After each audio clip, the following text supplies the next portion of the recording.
More than 7 years after the major Christchurch earthquakes, many claims are now settled. Some drag on, and some arise anew from the paperwork of EQC. The latter are often unsolds. These are homes sold since the earthquakes and bought by people who trusted the EQC paperwork, saying they'd been scoped, assessed and repaired and were safe and sound. When they're not, when the assessment missed major damage or the repairs weren't good enough, a nightmare can begin. The total number of unsolds now sits at 685 that we know about. And when they're above cap, the newer homeowners have little or no recourse. EQC refers them to private insurers. Private insurers say, hey, this ain't us, this is EQC's fault. So many are now resorting to court. Andrew Hooker at Shine Lawyers is taking on more than a dozen cases. It's expensive. And even if they win, the homeowners have to forego 20% of any payout. Zach Fleming and cameraman Nick Monroe went to visit a group of claimants at Shine Lawyers in Christchurch. Here are 9 of their stories. We bought the house thinking that it had all been repaired from EQC, and it ended up being 166 mils out at the lowest point. And we've since discovered cracks in foundations, cracks and external and internal walls. My biggest asset is now zilch. I've got nothing left. I just want my house fixed. I just want it so I can actually continue with my life. We want them to pay out what they owe us. We're not even asking for anything that's unfair. I've just about cried a number of times on the phone trying to deal with this stuff. And all of this is EQC's fault. If it weren't for EQC and their negligence, I wouldn't be in the position that I'm in today. In the end, we had to go to the lawyers because we just can't see a way through this. 9 people, 1 story. They're known as the onsolds, and they've had enough. You're just not treated like a person at all. It's heartbreaking. They bought houses that had been ticked off by EQC as fully repaired. My name's Jamie, and I've been dealing with EQC for the last 3 years now. I bought a house in North New Brighton 3 years ago, thinking that all EQC repairs had been completed on that house. All 9 are in essentially the same position as Jamie. The work was ticked off, but was either botched or sometimes not done at all. Their insurers won't pay because it's not their fault, and EQC will only pay up to the standard $100,000 cap. Naively, we thought that because it had been apparently fixed and signed off, that it was actually fixed correctly. Everyone's wiping their hands of it. EQC have said it's only our responsibility up to 100k, and the insurance company doesn't want to know, and we're stuck with this house that's not worth what we paid for it, that's not worth the mortgage we have on it. We're pretty much left with an as-is, whereas house sitting at the moment paying a full mortgage for a damaged house, and no one wants to put their hands up and pay for it. They've cash settled us approximately $60,000 now and pushed us over cap, but our insurance company has actually said that they're not going to take it on. So it's shoddy workmanship and EQC's problem to fix. We have to take off the roof, we have to remove the doors and windows, we have to replace the whole of the place. Means we'd have to go through a complete new rebuild. Means that my husband and I, who were looking to redo our house and redevelop it and double glaze and all those sort of things, can't do a thing.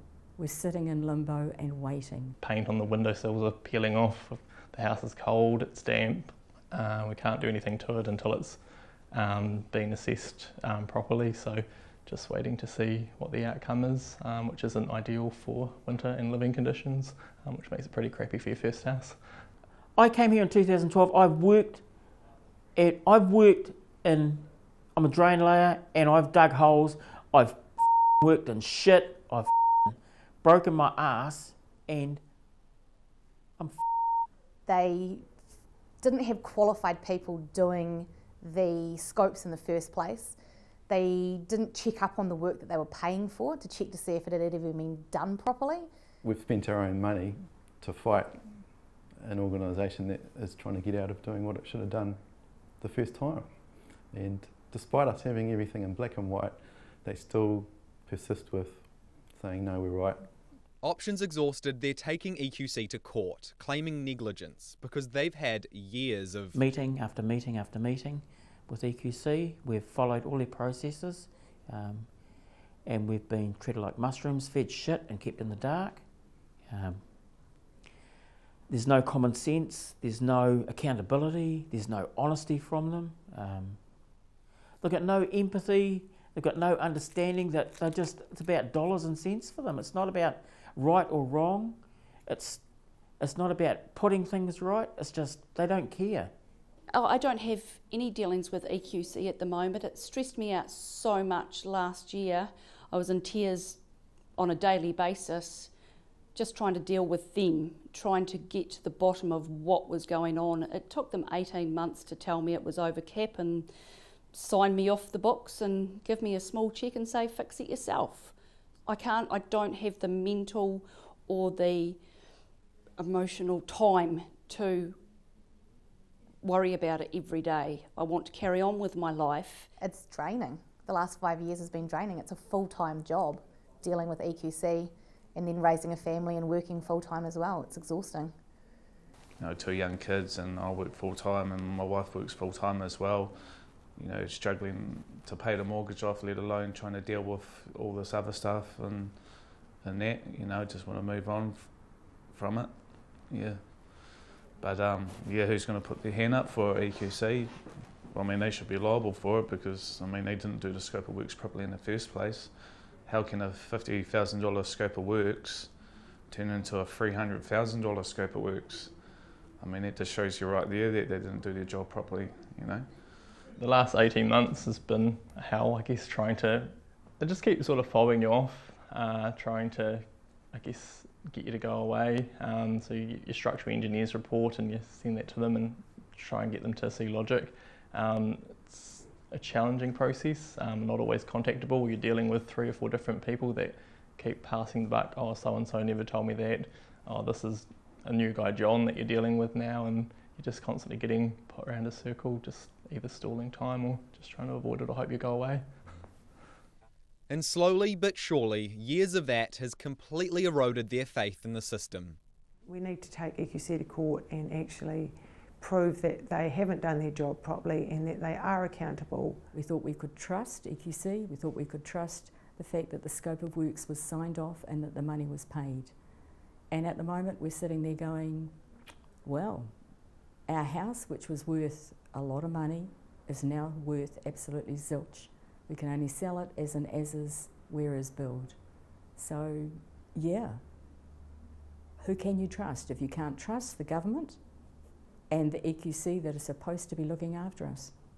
I asked some of the onsolds if they have a message for EQC CEO Sid Miller.